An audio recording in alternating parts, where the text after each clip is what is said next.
بسم الله الرحمن الرحيم إذا السماء انشقت وأذنت لربها وحقت وإذا الأرض مدت وألقت ما فيها وتخلت وأذنت لربها وحقت يا أيها الإنسان إنك كادح إلى ربك كدحا فملاقيه فأما من أوتي كتابه بيمينه فسوف يحاسب حسابا يسيرا وينقلب إلى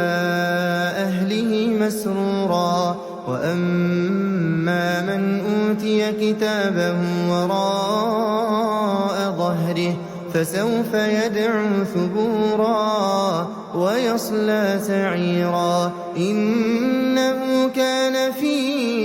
أهله مسرورا إنه ظن أن لن يحور بلى إن ربه كان به بصيرا فلا أقسم بالشفق والليل وما وسق والقمر إذا اتسق لتركبن طبقا عن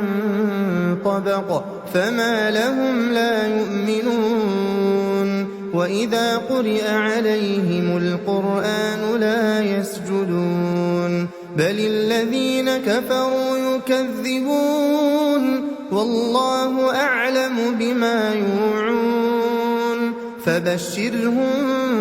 بعذاب أليم إلا الذين آمنوا وعملوا الصالحات